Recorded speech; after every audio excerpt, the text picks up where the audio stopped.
We are joined now on the Hurrdat Hotline by Brian Christopherson, Husker 24/7. BC, what's going on? Not too bad, you guys. How are you? Hi, B. How we doing? We hanging in there? Yeah. I played golf for the first time like a couple days ago, so that got my my competitive juices going a little bit this spring. So I'm feeling great. Were you a strong 197 driver too, or how'd we get? How'd we do? It probably about, yeah, it was about there. I was going toe to toe with my 70-some-year-old dad. We were about even, so that shows you where my game's at. That's pretty cool. You guys do that all the time. A couple, during over the years, man. That's a Christopherson thing too. Did you drag your brother along? Brother didn't get out, but we got a couple little adventures planned this summer. So yeah, that's a good bonding time. Sorry, BC. I'm super distracted because Ravi's over here shook. I'm in his medulla oblongata. Well, because it's outrageous, BC. I know you don't know my lack of athletic prowess to any real degree, but he does know your irrational confidence. No, I'm not. Listen, I'm not. I'm pretty self-aware. Okay. The things that I think I'm good at, but outside, I'm not going outside my. This dude is bad. I'm not going outside my comfort zone. BC, Damon's out here saying that it's more likely that Connor Happer can land a plane, successfully land a plane, like everybody survives, and the plane also survives. No, we're building in context. I'll let you go. Go ahead. Then it is that I can throw a decent 12-6 curveball. That's okay. BC, I hate to draw you into this, but Ravi's not going to recover until we get clarity on this. What I said I'm going to go outside and throw a curveball right now. What I said, this is on the heels of Ravi telling me he would take the bump. This was Monday, and he would snap off a 12-6 curveball. I said, there's not a snowball's chance in heck you're throwing a 12-6 curveball. You may throw an EFIS pitch, but you're not throwing a 12-6 curveball. This is blasphemy. So let that settle for a second. So he went back to it today, and I didn't get drafted, but I can still. I said, yeah, it seems like the probability should be about the same, which is outrageous. Even though I know landing a plane in theory is much more difficult, it seems like if you were to put a percentage on whether it could happen or not, in my head, it seems like it's about the same. And he's mad at me for that. Yeah, because that's incredibly insulting. I don't think either one of them can do it. Which is incredibly insulting. That you think the percentage of doing a much more difficult task is higher than me throwing a curveball. Well, you said if I gave you a couple weeks, and I bet if you practice crashing a plane, you'd eventually get it. Not in 2 weeks. If you could spare the plane. Not in 2 weeks. BC, this is what alphas do when they're competitive. I'm bringing my baseball bat tomorrow. This is outrageous. Dude, and I will turn that thing around and hit Cabela's with it. Listen, I'm not saying you can't hit it. I'm saying it will act as a 12-6 curveball. It will be an EFIS. You'll be what's his buckets that had the 3-run error for the Tigers the other day and then gave up a 3-run homer. You'll account for 6 runs just like that. All right. 4, 6, I thought this all started with me talking about golfing with my father. Well, so do you know what happened? He was making fun of me because I said I could go 197 off the tee. You were making fun of yourself, and you internalized that. Okay, maybe that's what happened. I didn't say a word about your drive. He looked at me like, dude. You just said it was 197. The only thing I made fun of is you go, it carried 191 and then it landed 197. I was like, did it hit a wall? Like if it carries 191, that thing should go 220. That's all I said. I hate Ravi, BC. Back to the show. I hope you guys got a curtain you can like pull between you sometimes. Yeah. I'm getting ready to turn my back to him here in a sec. Do you know a good couples therapist, BC?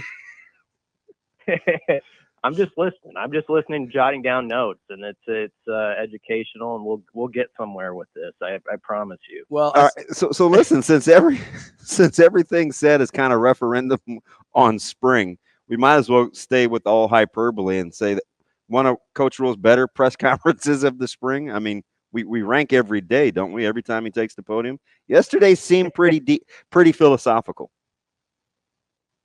Yeah, it was good. He's good up there almost every time. I think it's one of those things you appreciate as a writer, that when the head coach walks in, whatever the question is, he's usually going to turn it and have something for you.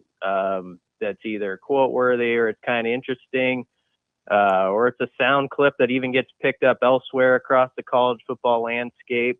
That's new to the guys I've covered in that position. So every time I go over there, I never take that for granted, because this isn't a knock on previous guys, but I've had head coaches where you ask something and it's 5 words back, so I always like when it's the other side of the coin on that. It kind of, BC, it feels like, and maybe I'm reading too much into it because we like him right now or whatever, right? I don't know.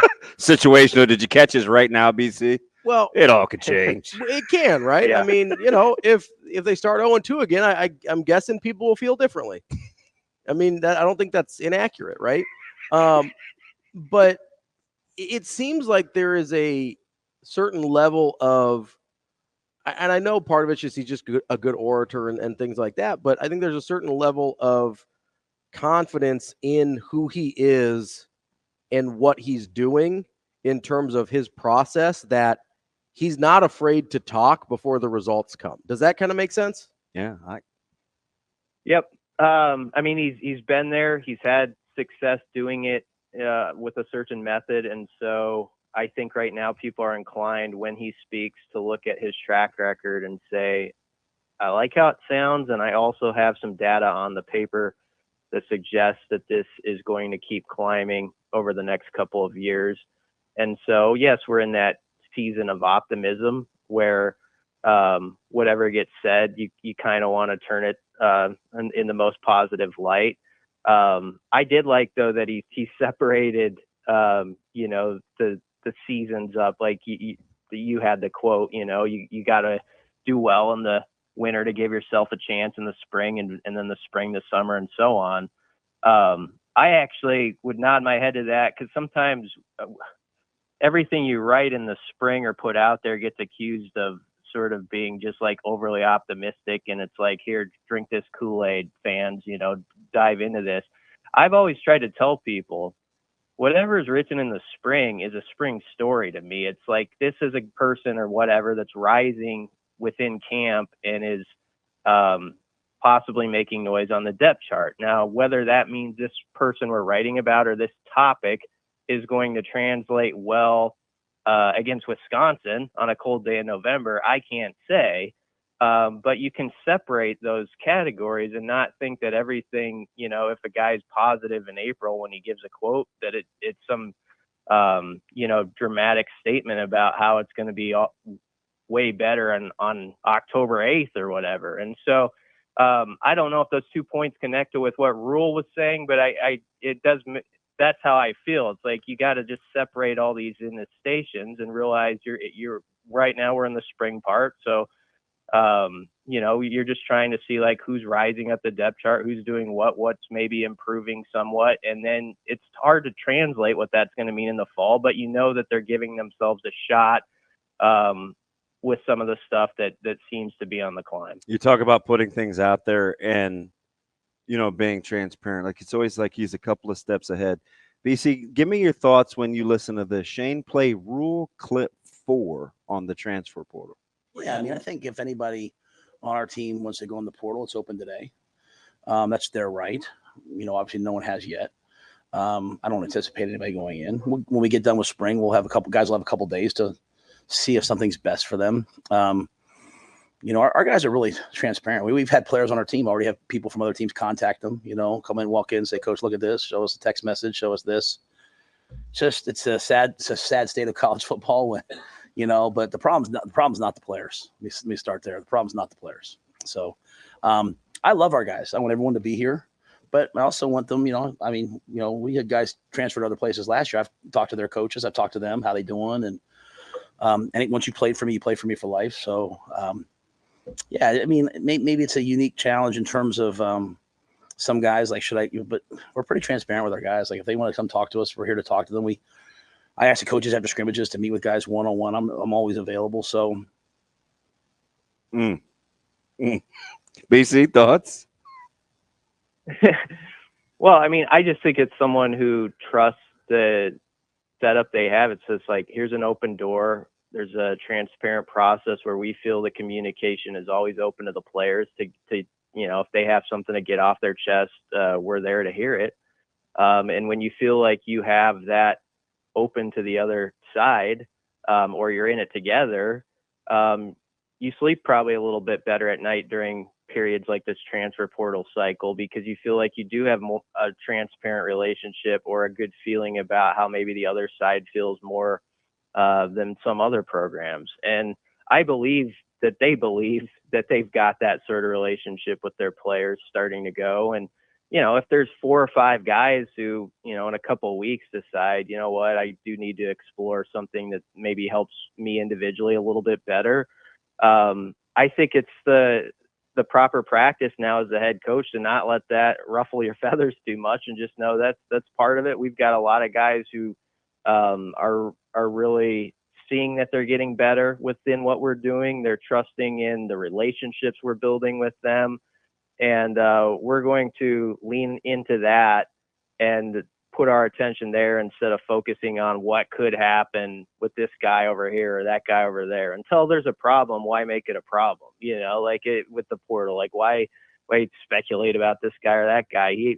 Just keep working on your relationships and your craft over there. And if someone decides that they have a better opportunity, you wish them well and you move on.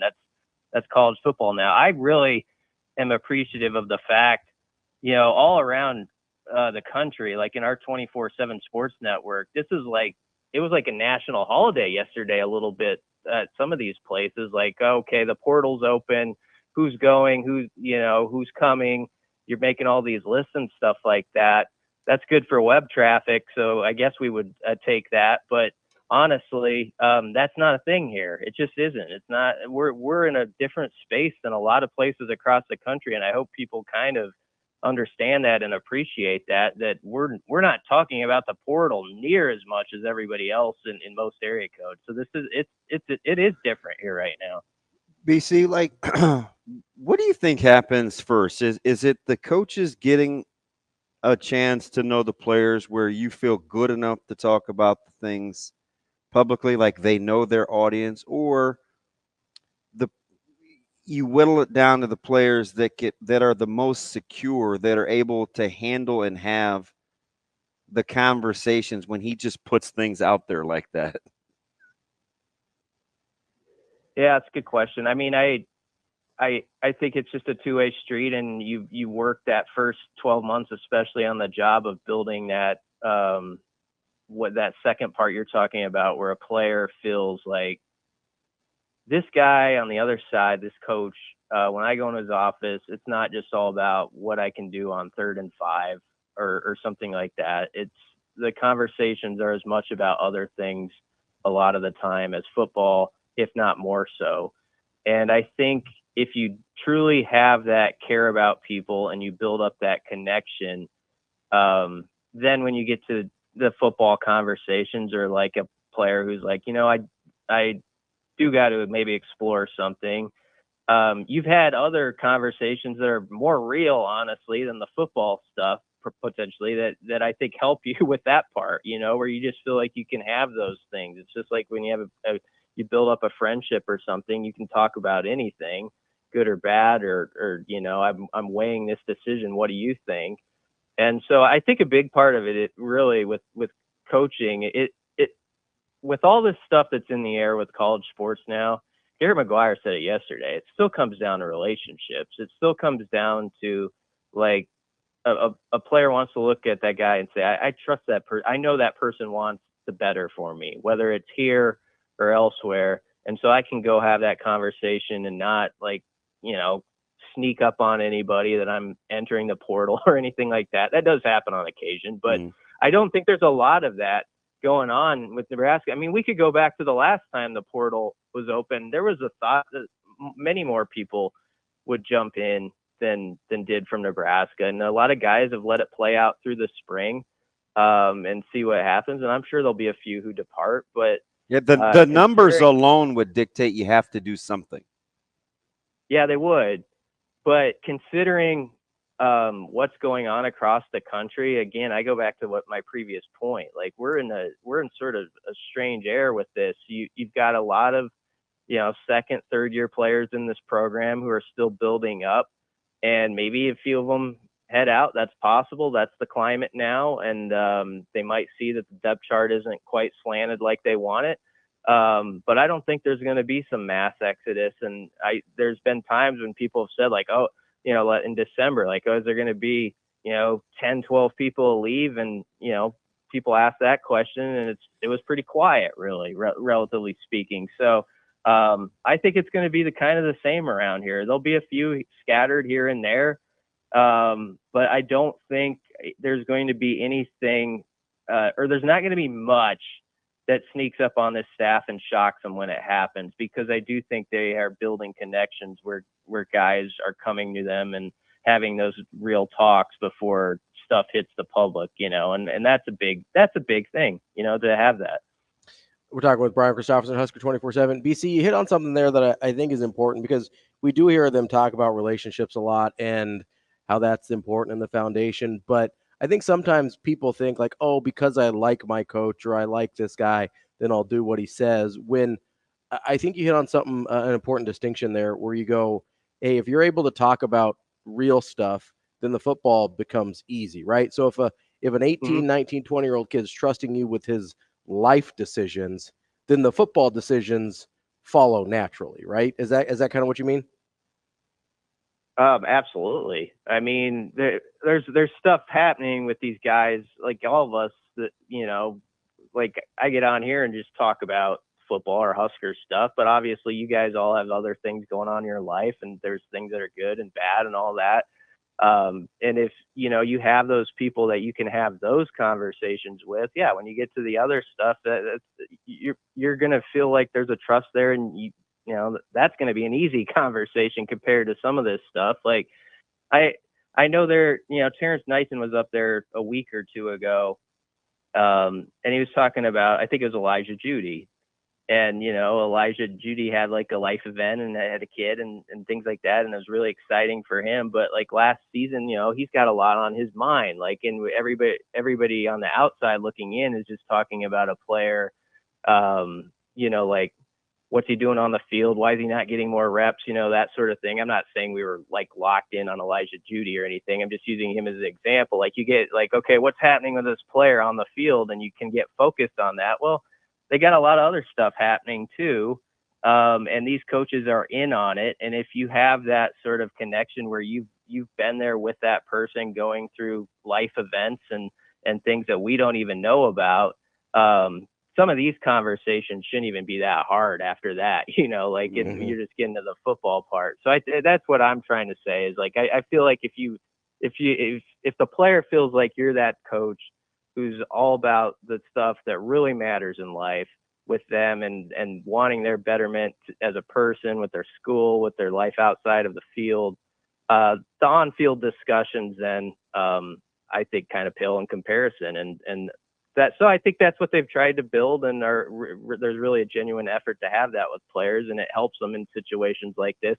And the coaching staffs who do have those connections are going to thrive the most still in this era, where people are coming and going, because they're going to have players that are candid with them, and so we'll see how that plays for Nebraska, but I think they feel like they're in a good spot with it. Do you find it fascinating that, he can continually bring up, the fact that they didn't win or they were 5-7, and he's very good at weaving it into their progress, where it doesn't stay in the player's frontal lobe. They use it as like a building block, right? It further shows, because I don't know, like if I was a fumbler or something like that, and you always talk to me about, hey, if you don't fumble, you have to know your players to a certain point where you can reference something and it's just the truth, not an indictment or a life sentence. You know what I mean? Like you can move on from it, but let's say the quiet part out loud. Yeah, and I think it's useful. Like, let's go to the defense, for example. A lot of people have patted them on the back for fair reason for last year. What they did, I think, under a first-year coordinator is pretty amazing, to be top 10 in some of those stats. But you hear Tony White get up and talk, and he can just as much speak on that, but then in the other sentence say, yeah, but there was this over here, there's that over there, third down, getting more takeaways, only had 13 of them on defense last year. That isn't going to fly. And I think it comes from a place where players, they're like, yeah, that's not going to work, obviously, because the record was what it was. So I think that's important. Like on the defensive side, for example, as good as they were, you could bring up like the last drive against Iowa where the kid gets loose for a 25-yard run, or Maryland's last possession. There's all this stuff where these players, that's stuck in their craw too. Some of those games, they're a competitive bunch of guys who have been here. Some of them 4, 5, 6 years in the program. They didn't come back to go through another 5 and 7. Like Ben Hart, Ty Robinson, Giff. Those guys left things on the table, as Gifford would say. And so I think the coaches are just speaking right into their language with a lot of the veterans, and then that filters down to the newer guys. And hopefully then you get sort of a cycle going there where it spins around year after year like that. It takes such singular focus and leadership because, I'll be honest, there are a lot of guys that were sick of seeing minute 16 on the clock, right, in the summer during workouts when you knew you lost in a bowl game. But then it was like you could remember a guy like Ed Stewart saying, if you don't want to feel like this again, then we need to make sure we do everything in our control. So there's like this moment where, okay, but your team has to be built, or at least the culture has to be strong enough to sustain that without looking over your shoulder, right? It's because you're trying to move forward. I think that's the beautiful thing if you can get something like that to work out, because he constantly says we were 5 and 7 last year. Like they know. Yeah. Well, I mean, he sometimes pairs, obviously paraphrasing with the thought, and I think he's right with this. It actually is pretty positive around here about a lot of stuff in the off season. Like we like to get, we like to get excited about like viral videos, whatever pops up from Husker athletics and stuff like that, and think like tomorrow's going to be better than yesterday, and that's okay. I think that's a good way to live. But I think sometimes Rhule wants to balance that, and it's just like, that this is good. We are trending the right way, but yep, you're 5 and 7 until you're not. Let's go put the work in today, and got to do it again tomorrow, and then we'll see where we are on August 31st. That's Brian Christopherson, Husker 24/7 BC. We appreciate it as always. We'll talk to you next week. Thanks, B. Yep, thanks, guys.